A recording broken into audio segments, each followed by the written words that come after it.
নীলাদ্রি চৌধুরীর লেখা গল্প ম্যাকডোনাল্ডের ট্যাঙ্ক ঘড়ি। নীলাদ্রি চৌধুরীর জন্ম 1980 সালে কলকাতায়। ছোটবেলায় কিছুদিন উত্তর কলকাতায় কাটানোর পরে কিশোর বয়স থেকে দক্ষিণ কলকাতার বেহালার বাসিন্দা। নীলাদ্রি পেশায় চাকুরিজীবী হলেও অল্প বয়স থেকেই তার গল্প লেখার শখ। তার প্রথম প্রকাশিত গল্প হল ক্লার্ক সাহেবের পেন্টিং। গল্পটি প্রকাশিত হয় 2017 সালে আনন্দমেলা পত্রিকায়। পরে দেশ, প্রসাদ ও আরও অন্যান্য কিছু পত্রিকায় তার লেখা ছোট গল্প প্রকাশিত হয়েছে। তার লেখা প্রথম বই গল্পে সত্যে কলকাতা। আজ আপনাদের জন্য নীলাদ্রি চৌধুরীর লেখা গল্প ম্যাকডোনাল্ডের ট্যাঙ্ক ঘড়ি।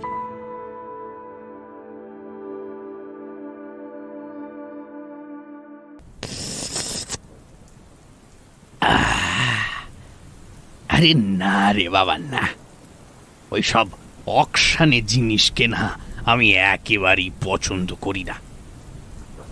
চায়ের কাপে একটা লম্বা চুমুক দিয়ে বলল রজত কাকু। আমরা চারজনে রজত কাকুকে ঘিরে বসেছি আর একটা নতুন গল্প শোনার আশায়। ক্লাবের টেবিলটার উপরে রাখা আছে আজকের খবরের কাগজটা। তাতে একটা অকশন বা নিলামের বিজ্ঞাপন দেখে পিকলু বলছিল অকশনের কথা। সত্যি বলতে কি, আমরা কেউই কখনো অকশন বা নিলাম ব্যাপারটা নিজের চোখে দেখিনি। আজ বিকেলে বেশ ভালো একটা ফুটবল ম্যাচ চলছিল পাশের পাড়া সবুজ সংঘের সাথে। ওরা খেলার শুরুতেই 1 গোলে এগিয়ে গিয়েছিল। আমরা দুটো চান্স মিস করলাম গোলের। তারপরেই নামলো আকাশ ফুঁড়ে বৃষ্টি। আমি খেলা চালিয়ে যাওয়ার পক্ষেই ছিলাম, কিন্তু লালটু পাপাই কেউই রাজি হলো না। অগত্যা খেলা পোস্টপন্ড হলো। সবুজ সংঘের ডিফেন্ডার অরিজিতের একটা ট্যাকেলে ভালোই লেগেছে আমার। ক্লাবে এসে একটু বসতেই বুঝলাম ডান পায়ের আঙুলটা ফুলে গেছে। বাড়ি যাব কিনা ভাবছি, এমন সময় বৃষ্টি মাথায় করেই এসে গেলেন রজত কাকু। কাকু ঢুকেই বললেন, হ্যাঁ, নভেম্বরের সন্ধে বৃষ্টি ব্যাপারটা ঠিক ভালো লাগে না।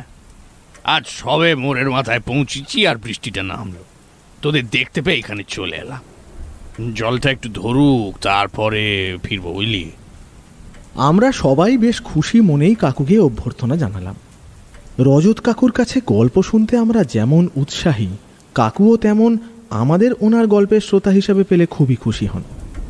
আমরা জানি রজত কাকু বড়দের সাথে আড্ডা দেওয়া খুব একটা পছন্দ করেন না। আমাদের ছোটদের গ্রুপই ওনার আড্ডা দেবার জন্য পছন্দ। আজকের কাগজটায় নিলামের বিজ্ঞাপনটা চোখে পড়তে যেই পিকলু বলেছে খবরটা, তাতেই রজত কাকু একেবারে যেন আঁতকে উঠলেন। আমরা বুঝলাম একটা গল্পের পরিবেশ তৈরি হয়ে গেছে। তাও ভালো শিল্পীকে একটু তোয়াজ না করলে তারা যেন সহজে গান গাইতে রাজি হন না। ঠিক তেমনই রজত কাকুকে গল্প শোনানোর জন্য একটু ওয়াইলিং করতে হয়, আর এই কাজটা বেশ ভালোই করে পিকলু। ও বলল, আরে ও কাকু। কেন কাকু, অকশন ব্যাপারটা তো বেশ মজারই মনে হয়। একজন যা দর হাঁকবে অন্যজন তার চেয়েও বেশি হাঁকবে। হয়তো সির্ফ ওই জেদের বসে দুজনে অনেক হাঁকডাক করে যে জিনিসটা কিনলো তার দামই তত নয়। হ্যাঁ, রজত কাকু চায়ের কাপে শেষ বড় চুমুকটা দিয়ে কাপ নামিয়ে রেখে বললেন,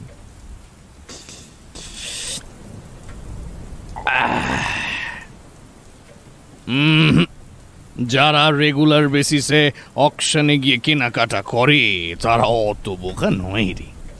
তারা জিনিস চেনে। যখনই দেখবে বেশি দাম চলে যাচ্ছে কোনো বাজে জিনিসের জন্য, তারা হাত গুটিয়ে নেবে তখনই। কিন্তু তুমি কেন বললে যে অকশনে জিনিস কেনাটা তুমি একেবারেই পছন্দ করো না? আচ্ছা, তুমি কি কখনো অকশনে ওই কোনো জিনিস কিনে ঠকেছো কাকু? হ্যাঁ, তোর কি মনে হয় রজত কাকু জিনিস চিনতে পারেনি আর নিলামওয়ালা ঠকিয়ে দিয়েছে? একটু ফোড়ন দিল পাপাই। রজত কাকু এবার হালকা হাসি মুখে বলল, আসলে কি জানিস, এক্ষেত্রে ঠকার দায় তোর। নিলামওয়ালা তো দাম ঠিক করে তোর উপর চাপিয়ে দিচ্ছে না। একটা মিনিমাম প্রাইস অবশ্য থাকে, তবে অবস্থার হেরফেরে সেটা কমতেও পারে। আসলে সমঝদার ক্রেতা না হলে মুশকিল। আমি ঠকিনি ঠিকই, তবে একটা বিপদে পড়েছিলাম একবার।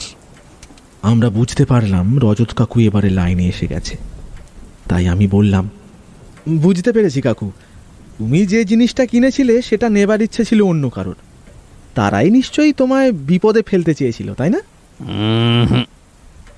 না না, সেরকম তো হামেশাই নানা গল্পে পড়া যায়, সিনেমায় দেখা যায়।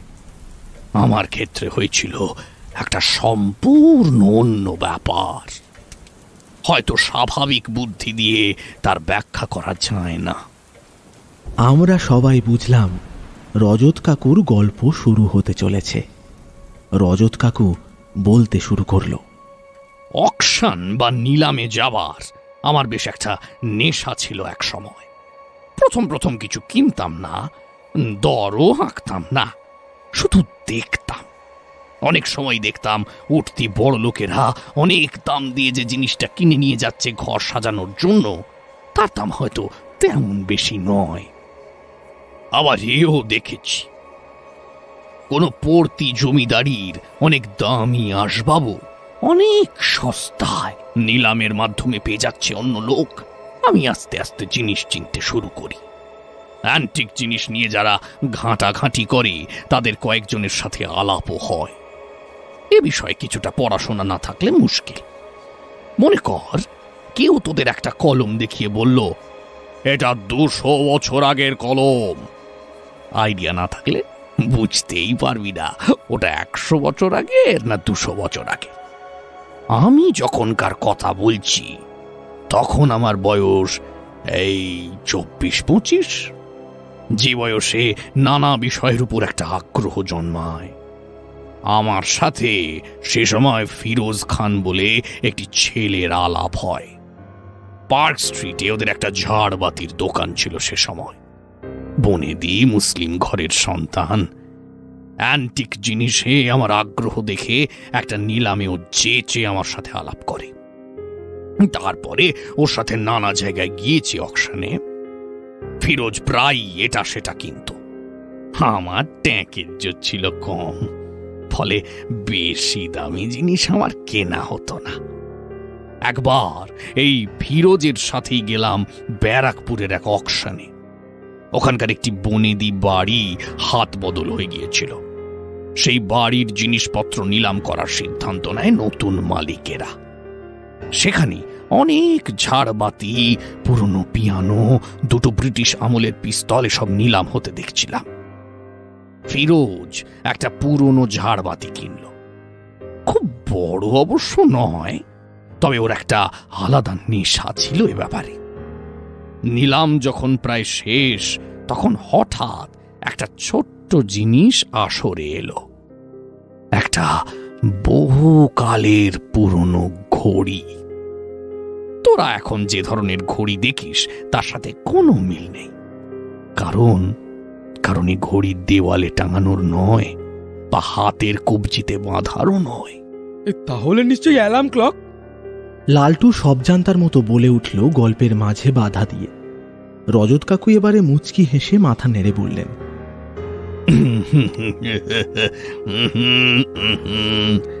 ভুল প্রেডিকশন করলি লালটু। অ্যালার্ম ক্লকও না, সেটা ছিল আসলে একটা পকেট ঘড়ি বা ট্যাঁক ঘড়ি।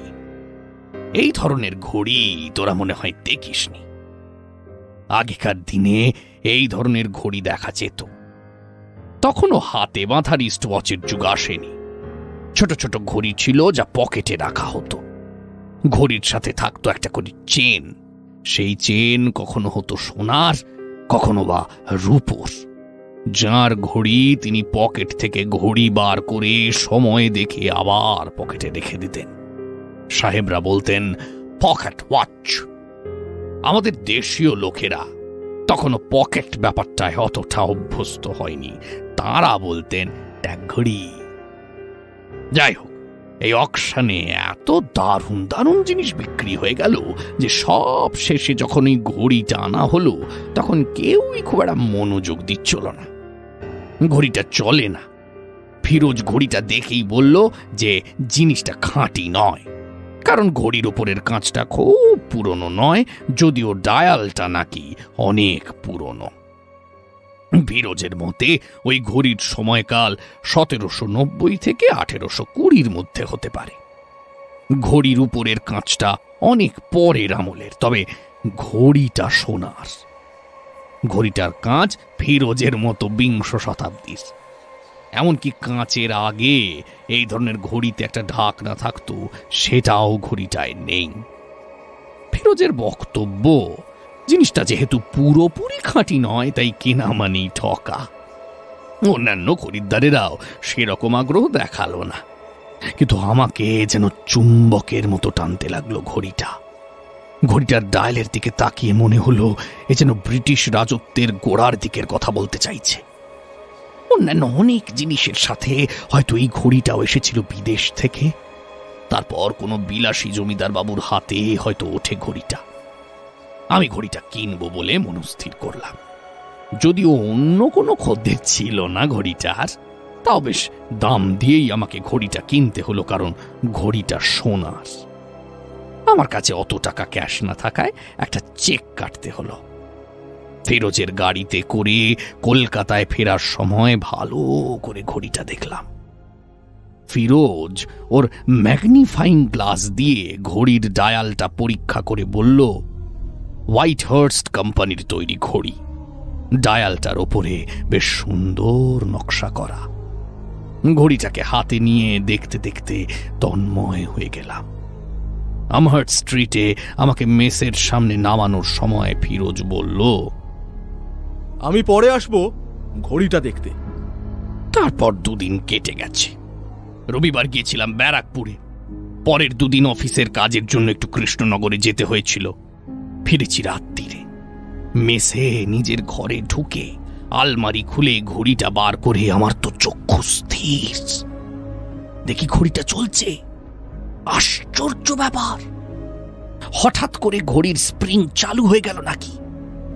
অনেক সময় এরকম হয়, খারাপ স্প্রিং থাকলে দম দিলেও কাজ হয় না, আবার কখনো হঠাৎ করে কাজ করতে শুরু করে। আমার মনে হয় ঘড়িটায় দম দেওয়াই ছিল, বহুদিন পড়ে থাকায় চলেনি।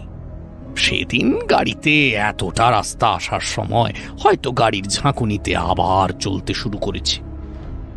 থিওরিটা আমার খুব একটা জোরালো মনে না হলেও সেটাই ঠিক মনে করে ঘড়িটা আবার যথাস্থানে রেখে শুয়ে পড়লাম। পরের দিন সকালে ঘুম থেকে উঠে ঘড়িটা হাতে নিয়ে দেখি সেটা থেমে গেছে।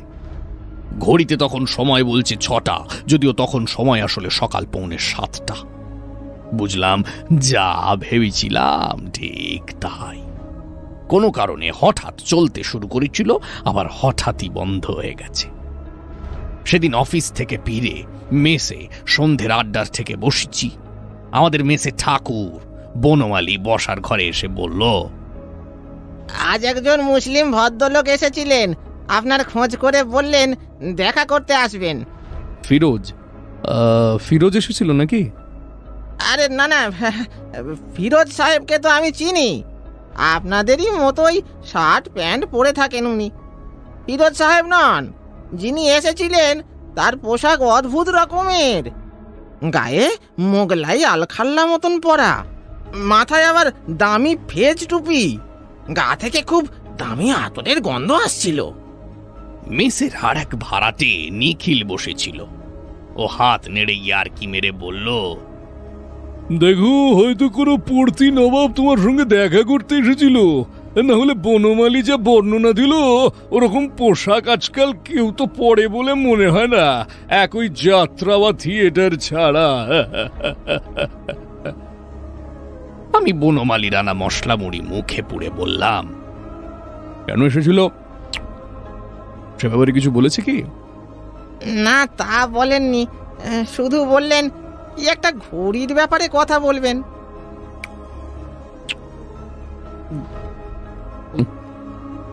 ঘড়ি? আমি মুড়িটা চিবিয়ে ঢোক গিললাম।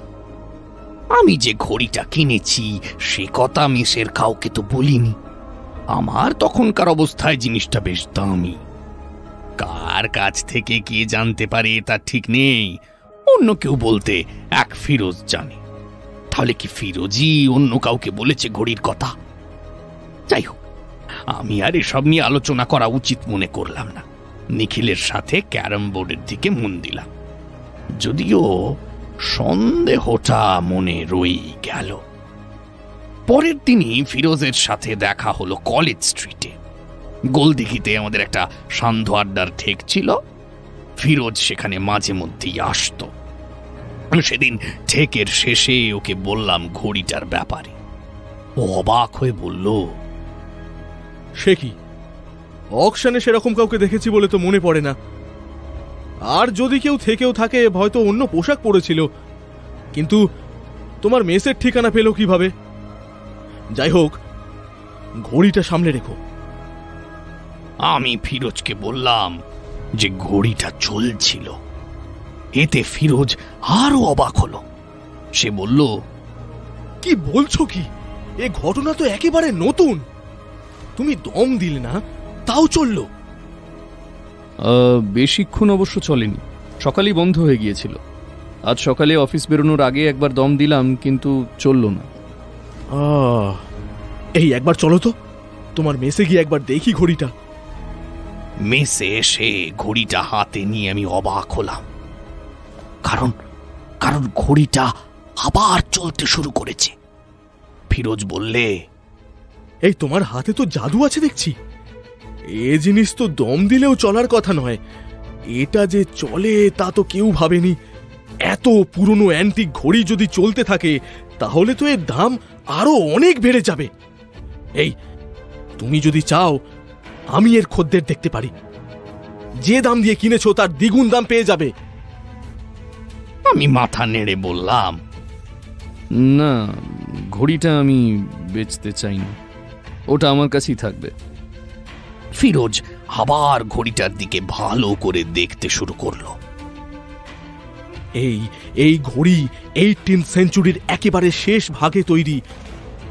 তখন রীতিমতো রেইজ লোক ছাড়া কেউ এই ঘড়ি ব্যবহার করতে শেখেনি। খোদ লন্ডন থেকে আনা, বুঝলে? কিন্তু এর ঢাকনাটা গেল কোথায়? আর এর কাঁচটাই বা বদলে গেল কেন? হয়তো সোনার ঢাকনা খুলে কেউ বেচে দিয়েছে। হ্যাঁ, সোনার ঢাকনা খুলে বেচে দিল আর ঘড়িটা ছেড়ে দিল। হ্যাঁ, অদ্ভুত যুক্তি দিলে তুমি। শোনো, আমার মনে হয় এর পেছনে অন্য কোনো ঘটনা আছে। যাই হোক, আজ আমি উঠি। এই বলে ফিরোজ সেদিন চলে গেল। পরের দিন সকালে উঠে দেখি ঘড়িটা আবার বন্ধ হয়ে গেছে, আর ঘড়ির সময় সেই 6টা। কাল রাতেও দেখেছি 11:30টার সময়ও চলছিল।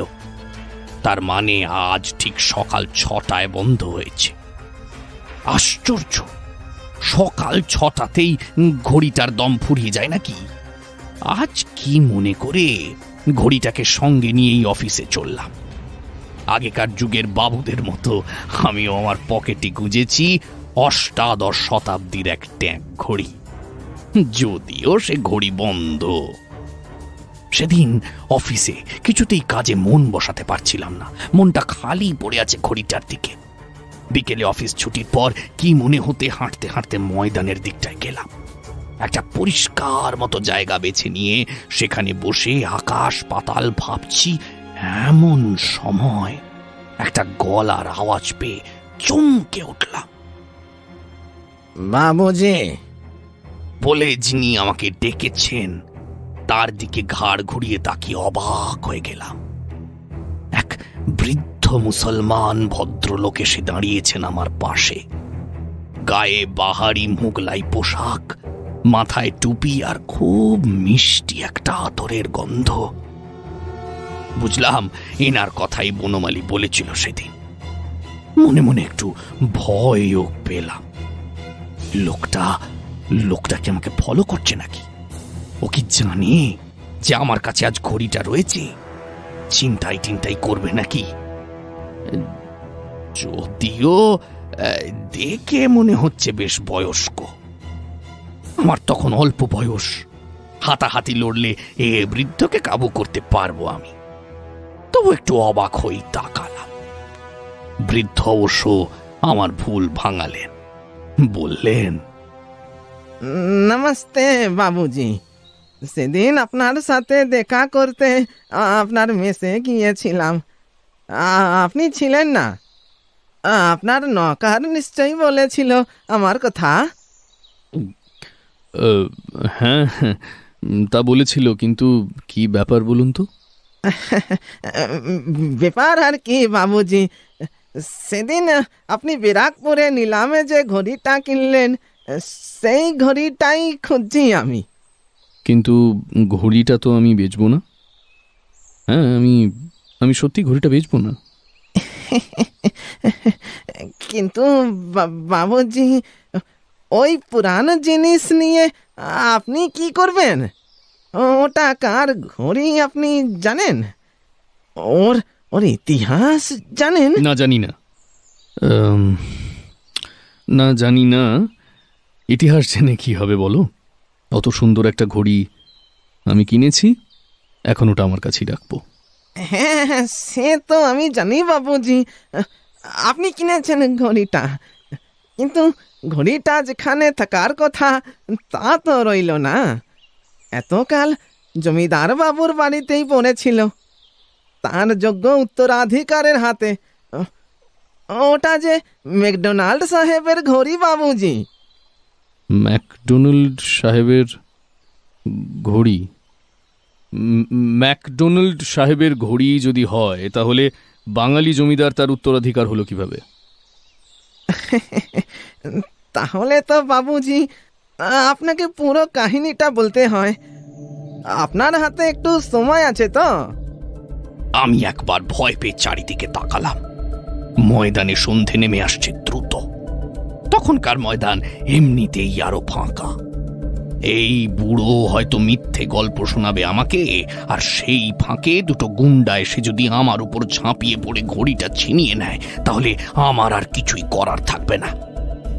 বৃদ্ধ যেন আমার মনের কথা টের পেয়ে হালকা হেসে অভয় দিয়ে বললেন, ভয় পাবেন না বাবুজি, আমি চোর ডাকাত নই। আপনাকে ঘড়ির গল্পই বলতে যাচ্ছি আমি, মন দিয়ে শুনুন। এই বলে সেই বৃদ্ধ তার গল্প শুরু করলেন। আমি যে সময়ের কথা বলছি বাবুজি, তা প্রায় 170 বছর আগের কথা। পলাশির যুদ্ধের পরে সবে বাংলায় ঘাঁটি গেড়ে বসেছে ইংরেজরা। আর শুধু সুবে বাংলা কেন, আস্তে আস্তে গোটা দেশে তখন তাদের পতাকা উড়তে শুরু করেছে। দক্ষিণে শুধু লড়াই চালিয়ে যাচ্ছেন টিপু সুলতান, কিন্তু তিনি আর কতদিন ইংরেজদের আটকাতে পারবেন তা বলা যাচ্ছে না। কলকাতা তখন ইংরেজ সাহেবদের আসল ঘাঁটি। এই কলকাতা থেকে ইংরেজদের ব্যবসা চলছে মালয়, জাভা, চীন, এমনকি অস্ট্রেলিয়ার সাথেও। অনেক ইংরেজ নিজের দেশ ছেড়ে এই গরমেও বাংলা মুলুকে ছুটে ছুটে আসছে দুটো পয়সা রোজগারের আশায়। কয়েক বছর বাংলায়, বিশেষ করে কলকাতায় একটু ভালো করে ব্যবসা করতে পারলেই বড় লোক হয়ে ফিরে যাবে নিজের দেশে। সেখানে গিয়ে রাজার হালে বাকি জীবনটা কাটানো যাবে। বাংলা তখন সত্যিই সোনার বাংলা। কি জিনিসের কারবার নেই এখানে!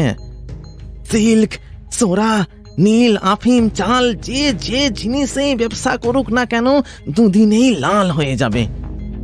ইংল্যান্ডের সাকসেস থেকে এক শীতের সকালে কলকাতার জাহাজ ঘাটায় এসে নামলো এক ছোকরা সাহেব। তার নাম পিটার ম্যাকডোনাল্ড। তা বেশিরভাগ সাহেবই হয় বদমেজাজি, কিন্তু এই ম্যাকডোনাল্ড একটু অন্য ধাতের। তার বুদ্ধি যেমন প্রখর, তেমনি সে ধৈর্য ধরতে জানে। এ দেশে এসেছিল ইস্ট ইন্ডিয়া কোম্পানির একজন ক্লার্ক হয়ে। যদিও কিছুদিন পরে সে শুরু করে দিল নিজের ব্যবসা। প্রথমে হুগলিতে, পরে কাসিম বাজারে, শেষে সে চলে এলো কলকাতায়। কোম্পানির চাকর ছেড়ে দিয়ে সে নিজেই একটা ছোট ব্যবসা খুলে বসলো। এখন যে রাস্তাকে আমরা বলি ওই পার্ক স্ট্রিট, সেই রাস্তায় সে বানিয়ে ফেললো একটা সুন্দর বাংলো বাড়ি। তখন অবশ্য সে রাস্তার নাম বারিয়াল গ্রাউন্ড রোড। ম্যাকডোনাল্ড সাহেব কিন্তু অন্যান্য সাহেবদের মতো দেশে ফেরার জন্য ব্যগ্র হলো না। সে কলকাতাকেই ভালোবেসে ফেলল। কলকাতায় থাকা যায় রাজার হালে। ম্যাকডোনাল্ড সাহেবের বাড়িতে তখন সব মিলিয়ে প্রায় 30 জন চাকর বাকর। সকালে উঠে তার পোশাক পরিয়ে দেয় একজন, আর একজন তখন হয়তো তার দাড়ি কামিয়ে দিচ্ছে। স্নানের ঘরে জল গরম করে এগিয়ে দেয় একজন, অন্যজন হয়তো তখন ডাইনিং টেবিলে খাবারের পদ সাজাতে ব্যস্ত। সকালের ছোট হাজরি বা ব্রেকফাস্ট খাবার সময় হুঁকো বর্দার ক্ষণে ক্ষণে এগিয়ে দিচ্ছে আল বোলার নল। সে আমলে সাহেবরা আমাদের দেশে এসে রীতিমতো অভ্যস্ত হয়ে উঠেছে হুঁকো টানতে। সাহেব যখন বাইরে বেরোন তখন চড়েন পালকি।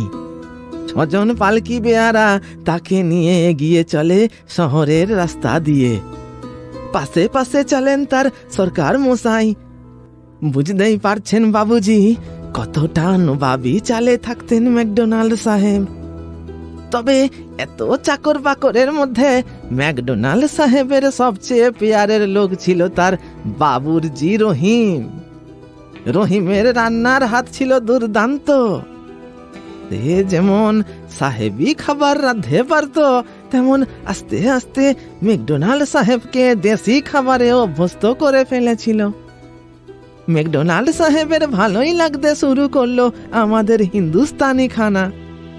শেষে এমন অবস্থা দাঁড়ালো যে প্রত্যেক দিন পোলাও, কালিয়া, কোরমা এসব স্বাদ না পেলে সাহেবের চলে না।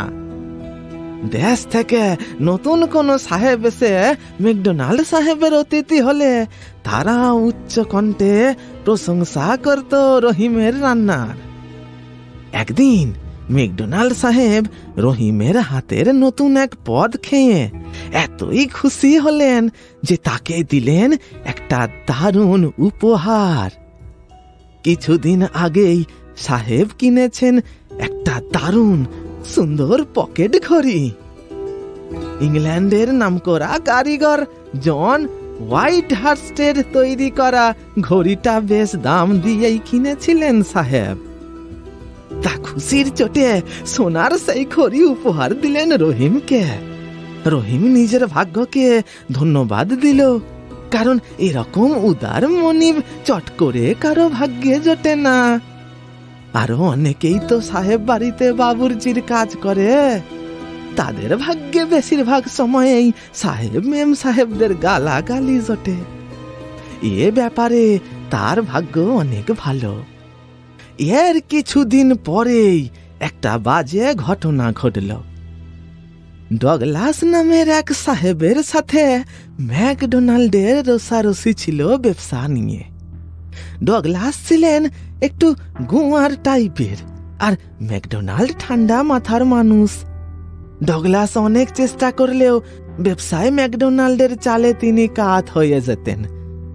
এমনিতেই দুজনেই বন্ধুত্বের ভান করতেন, কিন্তু ব্যবসার প্রতিদ্বন্দ্বিতা তাতে চাপা থাকতো না। একদিন সেই মন কষাকষি চরমে পৌঁছে গেল। সেদিন ছিল একটা রবিবার। ম্যাকডোনাল্ডের বাড়িতে বেশ কিছু সাহেব নিমন্ত্রিত ছিল। রহিমের সেদিন নিঃশ্বাস ফেলার সময় নেই। সকাল থেকে নানা রকমের রান্না করতে করতে তার ঘাম ছুটে যাচ্ছে। দুপুর বেলার খাবারের জন্য প্রায় 25 রকমের পদ তৈরি করেছে সে। অন্য সাহেব মেম সাহেবের সাথে সেদিন ডগলাসও নিমন্ত্রিত ছিল। দুপুর বেলায় বিরাট ডাইনিং টেবিলে বসে চলছে খানা পিনা।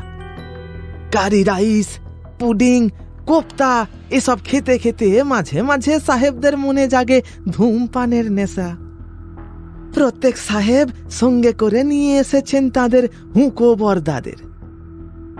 নিজের মনিবদের পাশেই তারা দাঁড়িয়ে আছে আল বোলার নল নিয়ে। যখনই মনিবদের ইশারা পাচ্ছে তারা এগিয়ে দিচ্ছে সেই আলবোলার নল। এ ব্যাপারে তখনকার সাহেবি সমাজে একটা নিয়ম ছিল, কখনো একজনের আলবোলার নল আর একজনের নলের উপর দিয়ে ক্রস করবে না। এটাই তখনকার ভদ্রতা, অর্থাৎ এই এটিকেট। যদি ক্রস করে তাহলে যার আলবোলার নলের উপর ক্রস হলো তার পক্ষে সেটা ভীষণ অপমান হতো। সেদিন দুপুরে ঠিক এই কাজটি ইচ্ছে করে করলেন ডগলাস। তিনি বসেছিলেন ম্যাকডোনাল্ডের পাশেই। ডগলাসের ইশারা পেয়ে তার হুঁকো বরদার ম্যাকডোনাল্ড সাহেবের আলবোলার নল বাঁচিয়েই তার দিকে এগিয়ে দিচ্ছিলেন, কিন্তু ডগলাস ইচ্ছে করেই ম্যাকডোনাল্ডের সামনে সেটা ক্রস করালেন। উপস্থিত সমস্ত অতিথিরা চমকে উঠলেন ডগলাসের এই অভব্যতায়। তে আমলে এই অপমান হজম করলে তাকে কাপুরুষ বলা হতো। ম্যাকডোনাল্ড তার অতিথিদের সামনে এই অপমান হজম করলেন না। তিনি সরাসরি ডগলাসকে চ্যালেঞ্জ করলেন ডুয়েল লড়বার জন্য। আমি অবাক হয়ে পড়লাম, এই ব্যাপারে একেবারে ডুয়েল? হ্যাঁ বাবুজি, আসলে আসলে কি জানেন, সে আমলে ইংরেজ সাহেবদের মধ্যে ডুয়েল লেগেই থাকতো। এই কলকাতাতেই ডুয়েল হয়েছিল ওয়ারেন হেস্টিংস আর ফিলিপ ফ্রান্সিস সাহেবের। সে কথা আপনি নিশ্চয় জানেন। এক্ষেত্রে নিয়ম ছিল, যারা ডুয়েল লড়বে তারা এই রকমের বন্দুক বা পিস্তল নিয়ে একটি নির্দিষ্ট দূরত্বে দাঁড়াবে। তারপরে তাদের দুজনেরই নির্বাচিত করা 10 সেকেন্ড গুনবেন, আর কাউন্ট শেষ হলেই দুজনেই গুলি চালাবেন। আসলে কি জানেন বাবুজি, ডগলাস সাহেব ইচ্ছে করেই সেদিন ওই কাণ্ড করেছিলেন সবার সামনে। সে জানতো এই অবস্থায় সাহেব তাকে ডুয়েল আমন্ত্রণ জানাবে, আর সেটাই তার পক্ষে সুবর্ণ সুযোগ সাহেবকে সরিয়ে দেবার। ডগলাস সাহেব এদেশে এসে কিছুদিন কোম্পানির ফৌজে ছিলেন, পিস্তল চালানোয় ভালোই হাত ছিল, আর ম্যাকডোনাল্ড সাহেব গুলি চালানোয় অতটা পটু নন। তাই নিজের ব্যবসার প্রতিদ্বন্দ্বীকে সরানোর দরুন উপায় বের করেছিলেন সাহেব। রবিবার এই ঘটনাটার ঠিক 3 দিনের মাথায়, অর্থাৎ এক বুধবার সকাল 6টায় ডুয়েলের সময় ঠিক হলো। তবে ম্যাকডোনাল্ড সাহেবের বাবুর্চি রহিম জানত ডগলাস সাহেবের লক্ষ্য কোথায় হতে পারে, আর তাই ম্যাকডোনাল্ড সাহেবের উপহার দেওয়া ঘড়িটা তার কোটের বুক পকেটে রেখে দিল। এই দাঁড়াও দাঁড়াও দাঁড়াও, এত সব ঘটনা তুমি কিভাবে জানলে? এত বছর আগে ঘটে যাওয়া ঘটনার এত নিখুঁত বর্ণনা তুমি দিচ্ছ কিভাবে? ওই দেখুন বাবুজি, সামনে তাকিয়ে দেখুন, দেখতে পাচ্ছেন? বৃদ্ধের গলার স্বরে আমি একটু চমকে উঠলাম। সামনে তাকালাম আর আমার সারা শরীর এবারে অবশ হয়ে গেল। আরে, ময়দানে হঠাৎ ভোরের আলো ফুটে গেল কিভাবে? সত্যি দুজন সাহেব এসে দাঁড়িয়েছে, বহু পুরনো দিনের পিস্তল হাতে করে। তাদের সাথে আরো 2 জন সাহেব। এইবারে আমার চোখ পড়ল আরেকজন লোক, তবে সাহেব নয়, ভারতীয়। তার শরীরে মোগলাই সাজ। সে এগিয়ে চলেছে এক সাহেবের দিকে, তার হাতে মুঠো করে কি একটা ধরা। কি? এ তো একটা সোনার ট্যাগ ঘড়ি। হ্যাঁ, কোনো সন্দেহ নেই, মোগলাই পোশাক পরা লোকটি এগিয়ে গিয়ে সাহেবের বুক পকেটে গুঁজে দিল ঘড়িটা। আমার তখন জ্ঞান লোপ পাবার মতো অবস্থা। যা দেখছি তা কি করে সম্ভব? কিন্তু ভাবার সময় পেলাম না।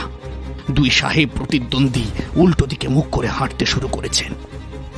আন্দাজ 20-25 গজ তফাতে যাবার পরে অন্য একজন সাহেব 1, 2 করে গুনতে শুরু করলেন। আমার বুকে যেন হাতুড়ি মারছে কেউ। অষ্টাদশ শতাব্দীতে কলকাতায় ঘটে যাওয়া এক নাটক যেন আমার সামনে অভিনীত হচ্ছে আবার।